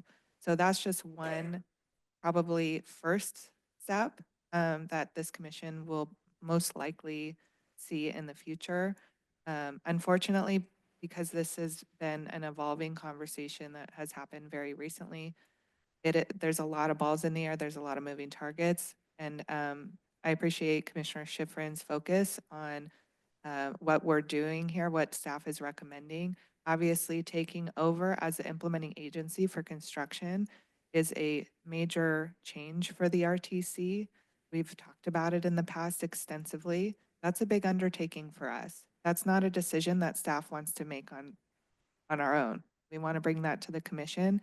And if we need to make that commitment before we submit this application, this is, that's how we got here today with the recommendation. So there's a lot to work out. Caltrans and RTC staff are very committed to working through the details and making sure that we have a sound split and what we come back with makes sense. And the commission will have many opportunities to comment on the result of these discussions and the evolving conversation of this project. Thank you. Commissioner Rotkin. And then- I'm mindful of Andy's comment and I think it's an important point there about what we're doing today. If this was in the update that we got yesterday, I haven't had a chance to review that, so I apologize. But if we're going to take responsibility for split the project and responsibility for the design and engineering of some part of it at least, do we have? And I know we've lost our main engineer for good reason. We're hiring a couple of new engineers, if I understand it properly. Will we have the staff adequate to do that part of the project if in fact, we don't yet exactly know what the split is, but certainly will require additional staff work that more than what we had anticipated when we thought Caltrans was going to be. So I thought Caltrans was going to be doing it. Will we be in a good position in terms of once we hire these new positions to handle the staff requirements of doing that kind of engineering work? I can appreciate that consideration. I have been thinking about it extensively. We have a recruitment that's going out for Director of Capital Projects, and we have a future recruitment for backfilling an engineering position. So this is obviously going to be a critical part of selection of the type of candidates that we get. I've heard a lot of feedback from the community, from the commission, of getting, capturing talent. That includes, having a rail expert, for example. I hear all these things and these are considerations, but it's definitely going to be a part, somebody who has really strong construction implementation experience is going to be crucial for this agency in the future. Commissioner Koenig. Chair. I also want to appreciate that this, I think would be precedent setting for the agency to actually be responsible for project delivery for a project of this size, certainly. Is that right? It may. Certainly is. In my brief tenure here, it is the largest project we would ever have to deliver.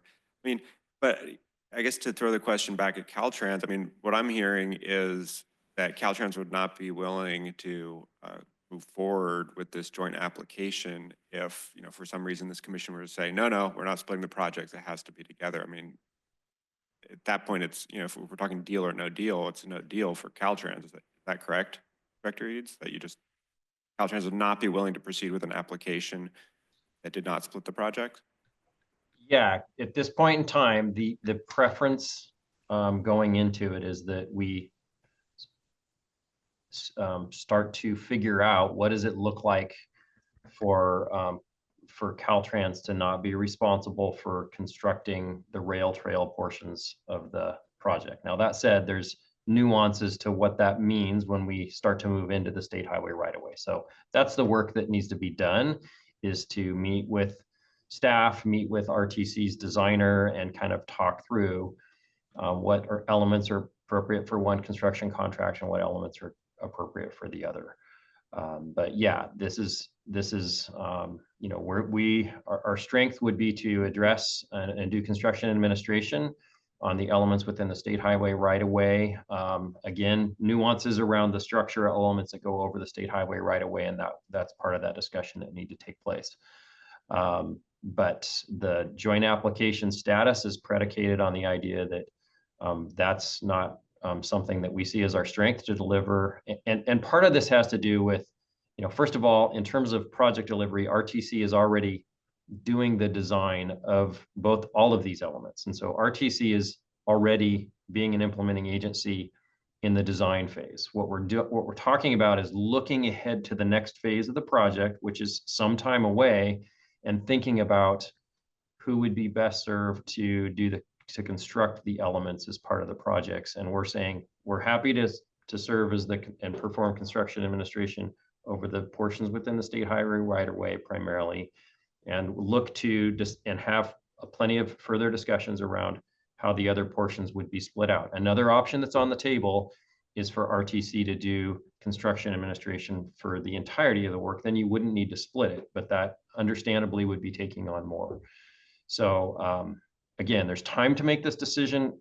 I think the urgency here is making sure that we're clear to the CTC and to Caltrans headquarters about the commitment that is being made in the application. And so based on the discussions that Sarah and I and others have had just in the last few days, I think we're comfortable with characterizing that there's an imminent decision that would be made. At a minimum, RTC would construct the portions outside of the state highway right away that are rail trail related, and that there's a path forward for coming to conclusions around if it's split or not, what would that look like? So we can point to a process that's going to be played out and a decision that will be made in the future. So I think there's some comfort level to be able to have these conversations and come to conclusions over a reasonable period of time, but with the baseline understanding that Caltrans would not be constructing the rail trail portions.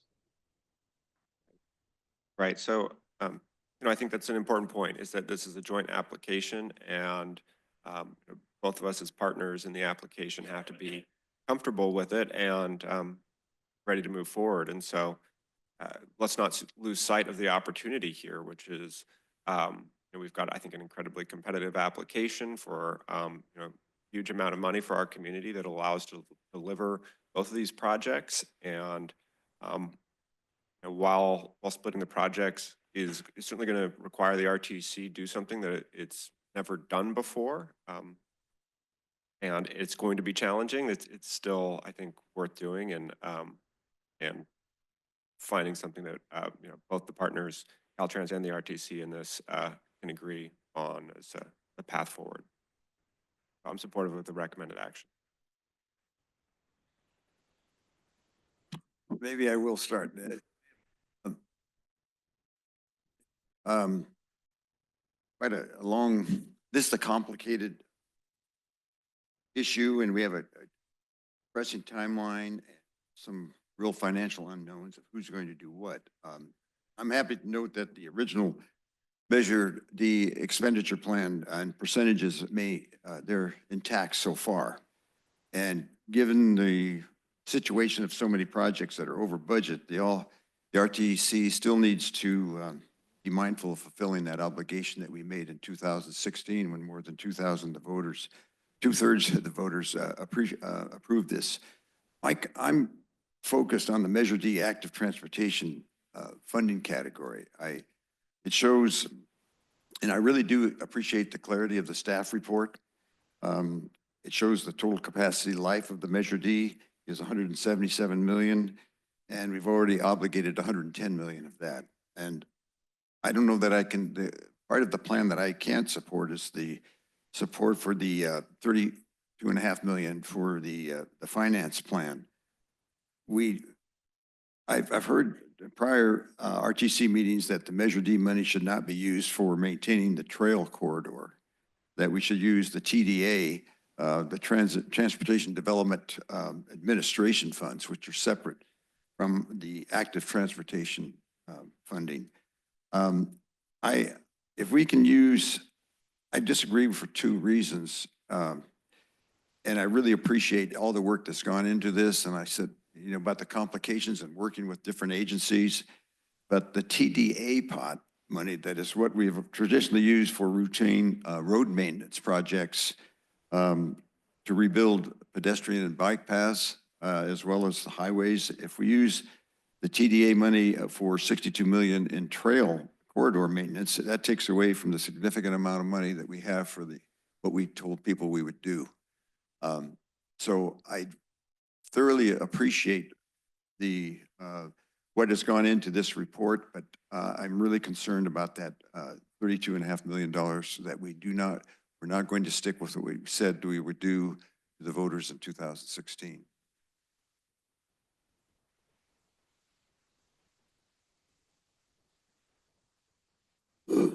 I just want to clarify one other point around closer to the mic.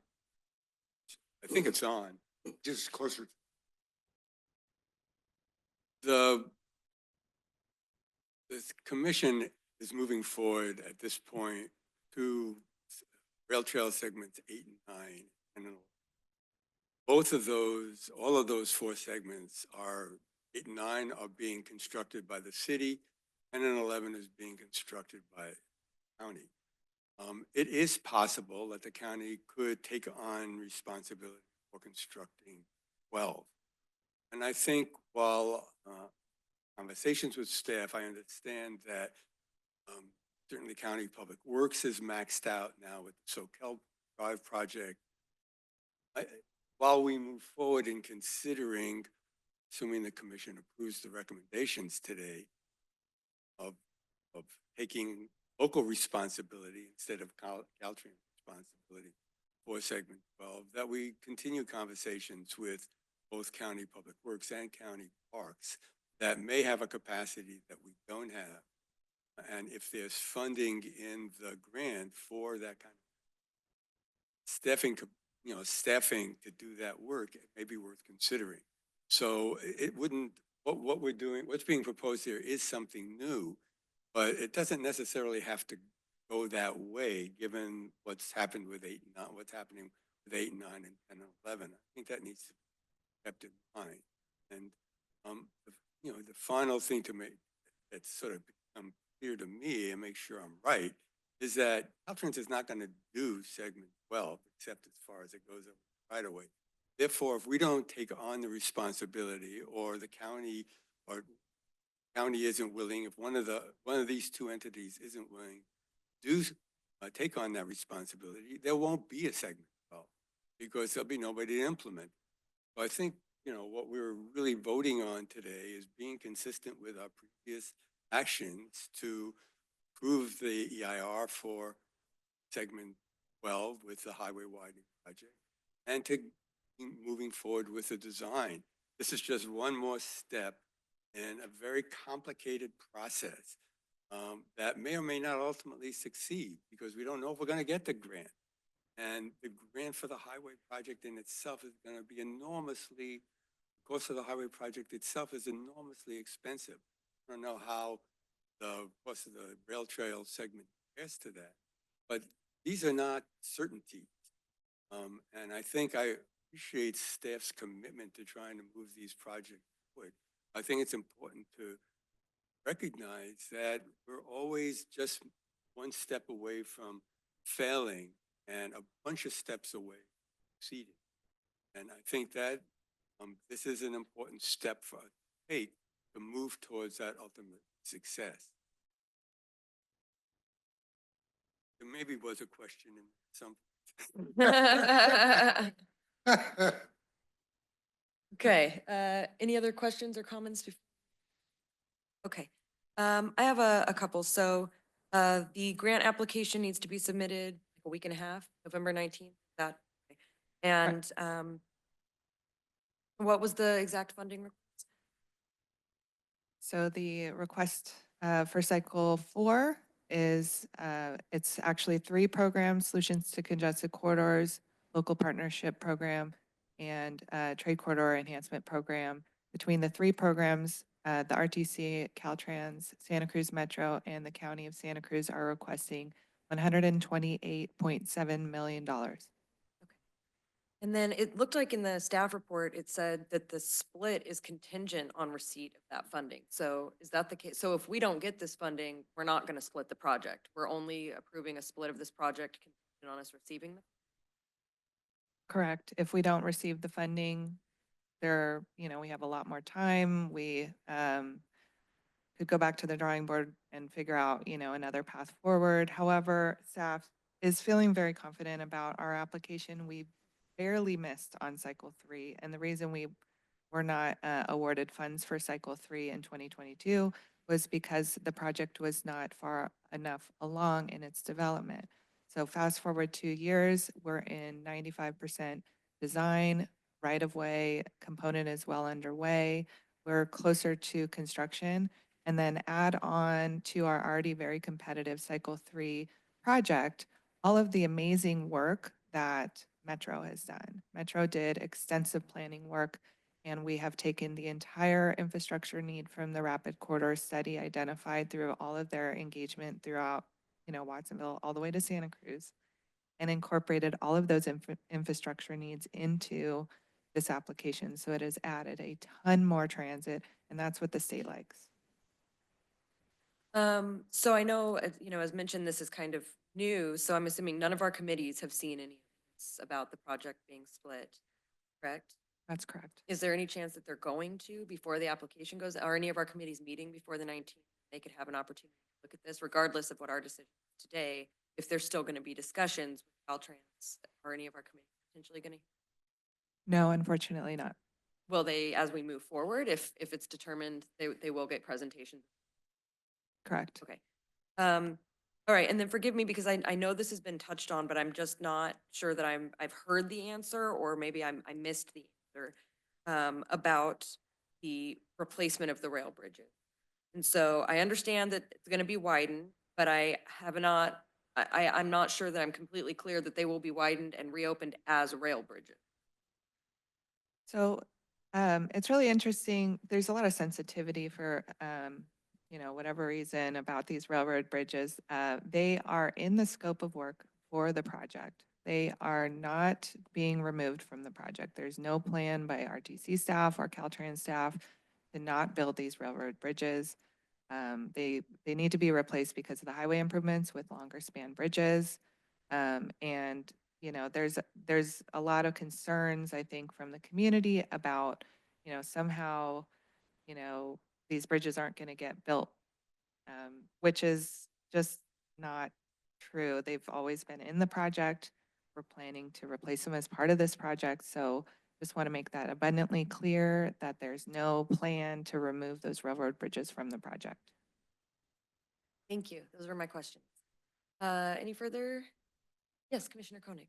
A couple points of clarification. So sort of in response to Supervisor McPherson's comments, we have this sort of overview of the programming and then the debt service on borrowing and estimated 30-year revenues, et cetera, at the beginning.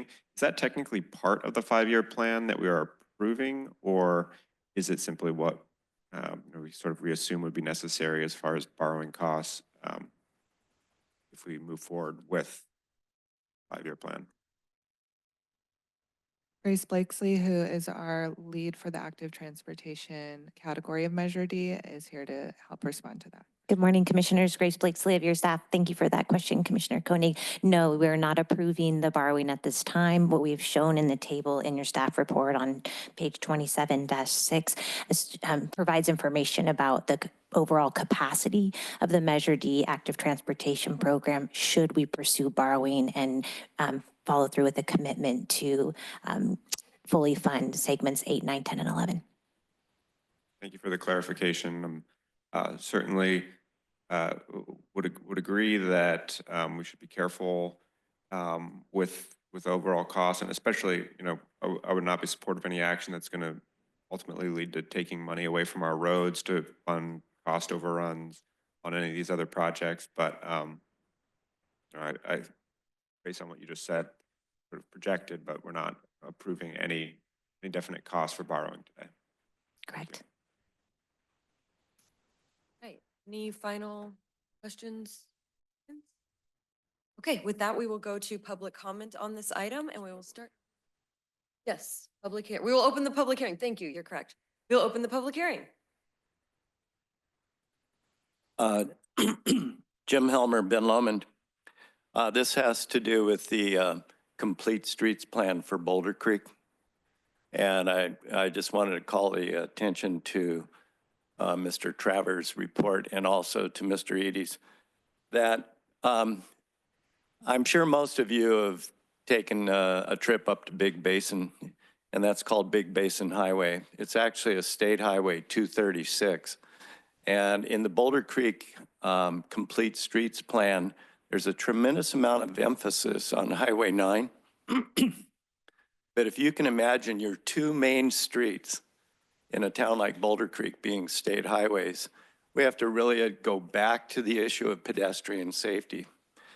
So the first 4 blocks from the stop sign in Boulder Creek westward toward Big Basin are completely business district. It connects a crosswalk to the elementary school, to the post office, to the market, yet it's posted 30 miles per hour from Redwood Drive, those last 4 blocks, to the stop sign at Highway 9. There is no reason why this section of state highway should be posted at 30 miles per hour.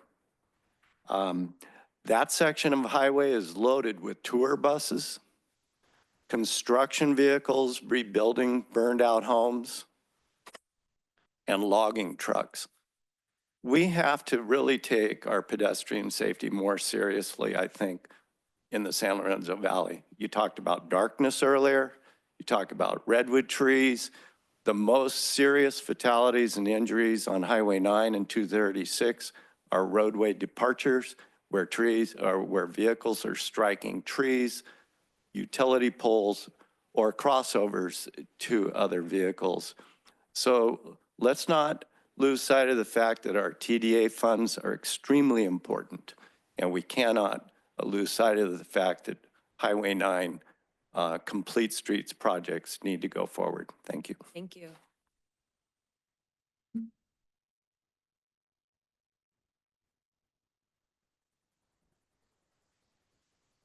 I'm Saladin Sale, and I live in the city of Santa Cruz. We've just been reminded that the political pendulum does swing back and forth over time. But the most significant local projects in terms of the public good result from sustained long-term actions towards horizon years, further down the road. We presently enjoy the results of decisions made decades ago, such as to preserve and protect our North Coast from development. The results are priceless and now part of our regional identity. We're witnessing the sunset of the automobile era for most transportation needs, including electric and self-driving vehicles. In Santa Cruz County, planning for our transportation system must optimize usage of all its assets, and this includes our priceless and unused third north-south travel route, the rail corridor. All decisions made at the RTC should support the realization of our eventual multimodal system in the most timely manner and not succumb to supporting flawed development of a short highway component at the expense of continued steady progress towards completion of the rail trail and light rail transit. HDR is making steady progress towards design of the rail component. Detailed review, analysis, and discussion must ensue upon release of their report. Now's not the time to constrain any element of the eventual system by prematurely making a consequential decision to destroy critical rail bridges without including their replacement as part of the highway project that necessitates this. Please do not act on any recommendations today that would potentially shift responsibility for bridge rebuilding from the highway project to the rail and trail project. Thank you. Thank you.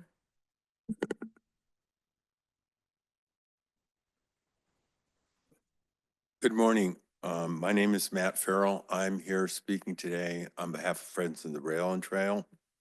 Sorry, Mr. Fail, just give me 1 second. Can we no restart problem. Okay, go ahead. I hope this won't count against my time, but there was a question raised about whether RTC staff has ever managed a project in the highway right-of-way, and they did. They managed the construction of the segment between Soquel Avenue and Morrissey Avenue. And I want to thank Sarah for providing that information in previous conversations. So just for the board's information, I thought that would be helpful. I want to just say that I really appreciate Mr. Eads' comments about taking responsibility for where we are today, because I think RTC staff has been put in a really difficult situation given kind of a change of the proposed partnership on such short notice. And I really hope that there's an opportunity to kind of reevaluate this collaboration and come up with a constructive solution for that conversation. I would also suggest that while it may be clear to people close to the project that the rail bridges are in fact included in this project, I would think that it would be really helpful to include that fact in the project fact sheet and in the staff discussion of these projects so that replacement of the rail bridges is clearly stated. And I'm not blaming anybody for that. It's just a constructive solution. The only other comment we would have today is that we appreciate the positive opportunities or the potential benefits of splitting the projects, but there are really serious challenges that need to be looked at. The cost of project administration could be duplicated, and secondly, coordination gets more challenging. So that concludes our comments. Thank you very much. Thank you. Hi, welcome. Hi, I'm Sally Arnold, and I serve on one of your advisory committees, the Bicycle Advisory Committee. And as I believe Chair Brown already mentioned, the staff report indicates that the committees, BAC, E&D, TAC, et cetera, had approved the 2016 major D5-year program of projects, but this additional topic about splitting the highway project from the trail bridges was added after we saw the expenditure plan, and we had no opportunity to consider it or discuss it or comment upon it. And I think if this item had been its own agenda item rather than being buried inside the Measure D expenditure plan, that distinction would have been clear. But I'm not representing the BAC here today, but I can share some questions that I'm sure would have been brought up had we had the chance to consider this proposal. If splitting the project will speed construction of segment 12, then it could be a good idea. If splitting the project increases opportunities for the trail bridges to get more funding faster, it could be a good idea. As has been discussed, and thank you, Commissioner Rotkin, for bringing it up immediately. If the splitting of the project puts the rail line at risk, then it's not a good idea. Splitting the project leaves us without a clear sense of who's responsible for those rail bridges and where the funding will come from, then it's not a good idea. I noticed Mr. Eads in his conversation, which was very interesting about the funding, did not actually address whether Caltrans sees the rail bridges as part of the highway. So it would be good to, kind of like went around that one. And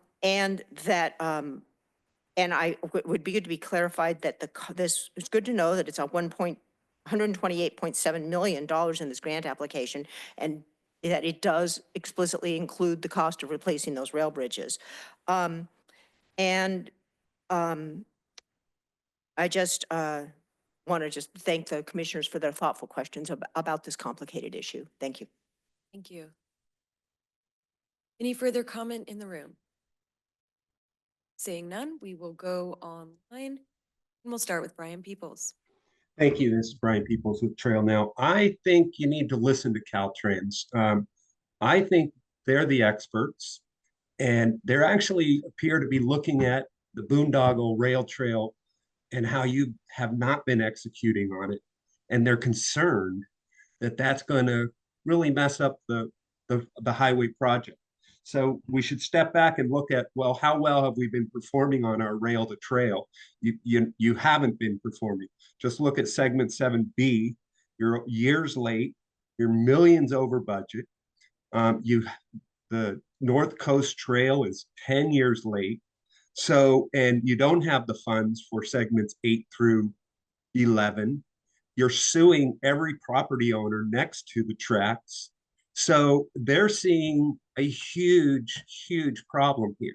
And they know that if you complicate it with the rail trail, the boondoggle trail, it's going to complicate the widening of the highway. So absolutely, you all need to agree to splitting off the rail trail segment as part of the widening phase 3 of Highway 1. Just listen, look at Caltrans. They're telling you, we know that it's a boondoggle rail trail effort that you're doing. Look at your history. You all don't have any good history. You haven't built 1 mile. Your trail costs, a 12-foot wide trail costs $25 million a mile to build. So Caltrans you need to listen to Caltrans, listen to staff, and move forward with the splitting of the project. Thank you. We'll go next to Mr. Michael Saint.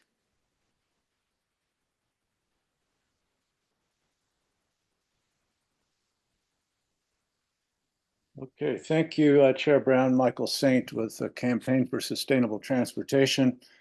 We'd like to summarize it in that we support the RTC's application of transit, bicycle, and pedestrian improvements.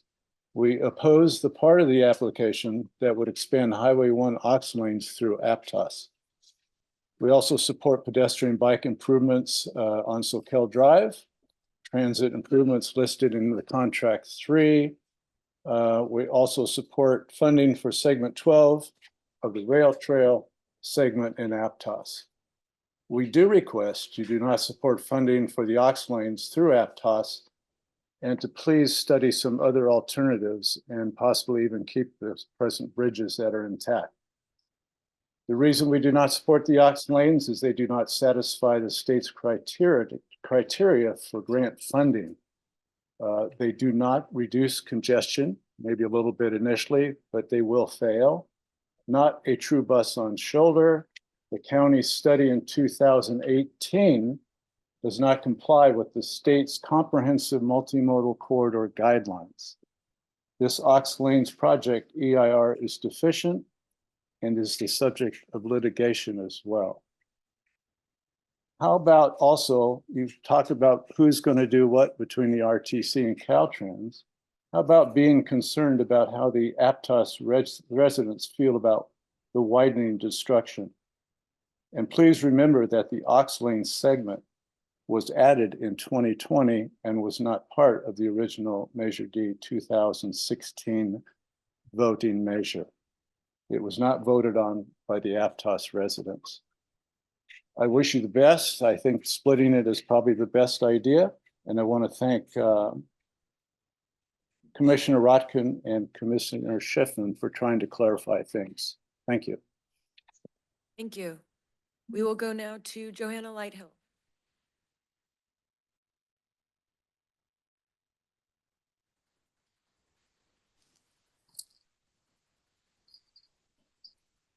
Thank you, commissioners, for your consideration. While it makes sense that Caltrans would want to separate the highway project from the trail project, I must admit I'm disappointed that Caltrans will not remain as the lead agency for the trail because segment 12 is the only segment designed thus far that meets Caltrans width recommendations for a shared use trail, which is a 12-foot path plus shoulders for a total width of 16 feet the entire way.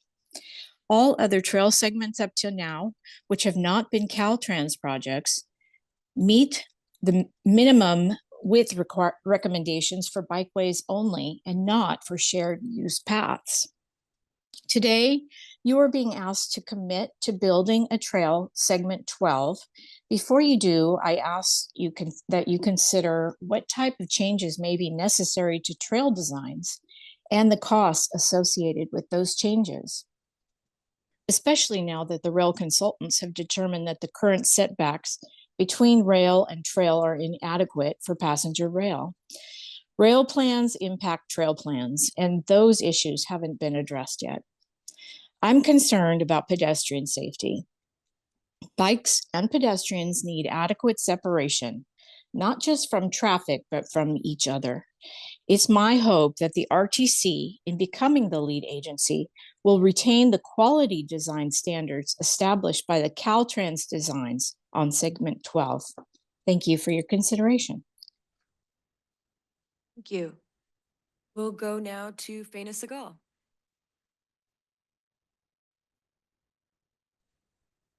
Good morning. Thank you, RTC staff, for all the work you put into developing our plans every year and the last minute bit to get us extra information about this new added topic. I am looking specifically at attachment 4 today, the new fact sheet for the multimodal corridor program. And I see in the cost estimate table at the very bottom of the last page that we have a lot of local matches listed, but I do not see the $30 million federal mega grant that was awarded to this project last year. So I'm curious if that was included in the local match numbers or if maybe it was just missed because this is last minute, or if splitting the project affects that mega grant that we were awarded at all. Thank you. Thank you. We will go to Rick Longinati. Good morning, commissioners. I wanted to mention that I think it would be a good idea to direct staff when they apply for the state grant for the corridor grants that includes the highway, the improvements on Soquel Drive, bus improvements, rail trail, that they separate the highway aux lanes out from the other projects that are transit and active transportation. And the reason to separate them out is because last application that was nearly identical 2 years ago was not recommended for funding. And I don't think there's a reason that the commission would approve of this project either, because as the former executive director of the RTC, Linda Wilshison, said, quote, "The auxiliary lane project does not accomplish the stated purpose and need." She says the data in the EIR itself demonstrates no sustained traffic relief benefit from this project. So, you know, when the State Transportation Commission is looking at this grant application, they're going to look at, well, does it relieve congestion? And if the answer is no, it's not going to score highly. It's a competitive grant situation. We're going to lose out to other communities. So my suggestion would be to separate this. And I know that, you know, the reason not to separate, folks are going to say, well, if we separate it out, we're not going to get the money for the highway. Well, you're not going to get the money anyway. So what's going to happen here is 2 more years of delay before we can apply again, when we could have some really good projects going on Soquel Drive and the rail trail.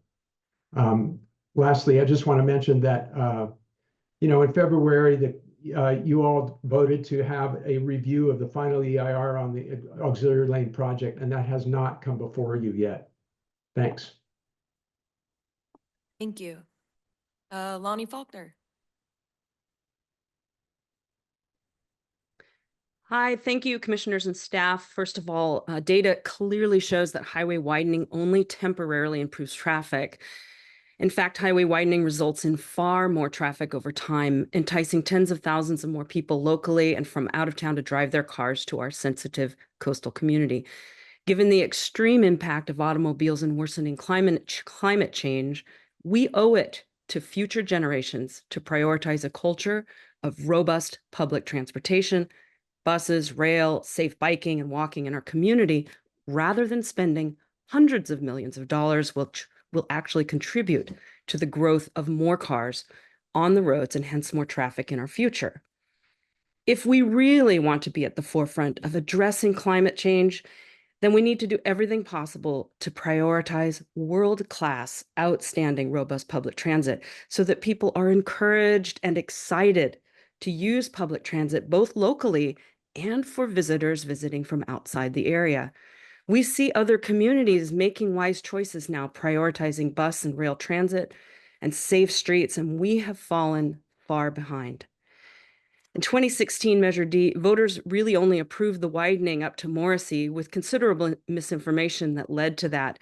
I hear commissioners say over and over again that voters approved this, and they haven't. That's false.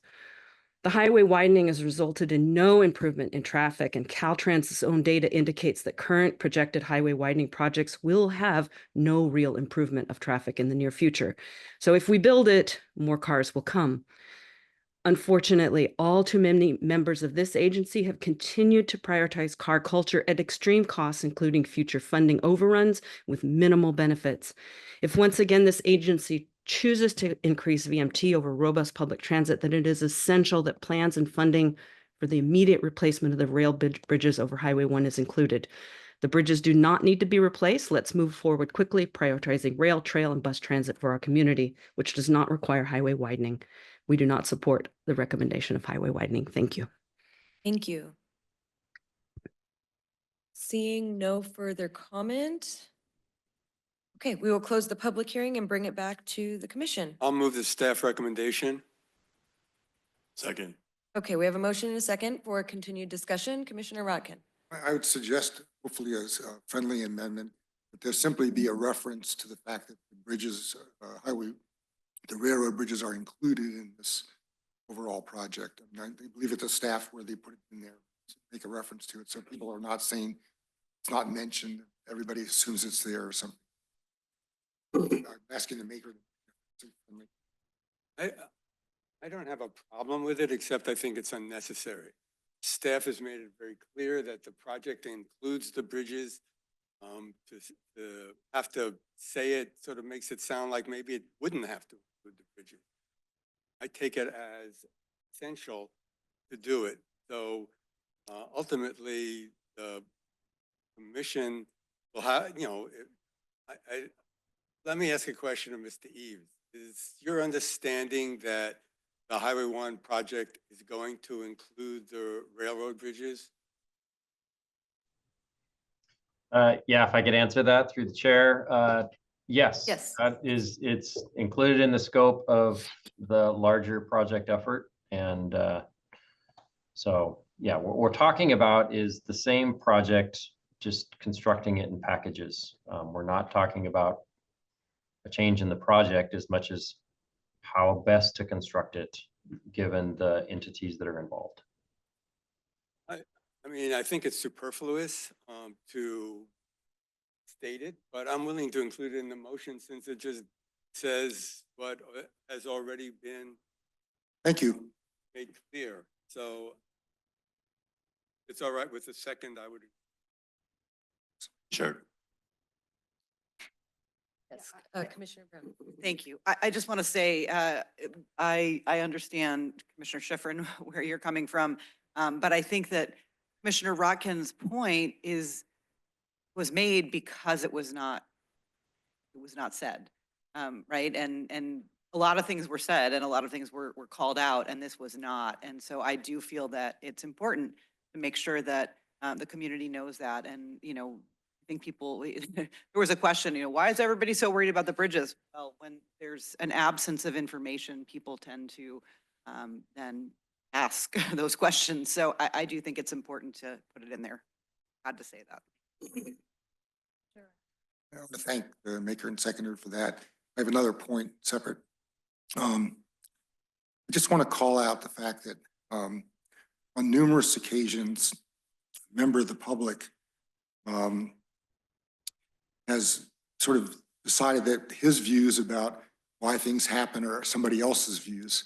That's happened in relation to our former director. It happened here today, in which Scott Eads is quite capable of saying why, if he wants to, why it is that Caltrans wants to split this into two projects. And I don't think it's appropriate for a member of the public to put words in his mouth about why Caltrans is supporting that. It just seems totally inappropriate.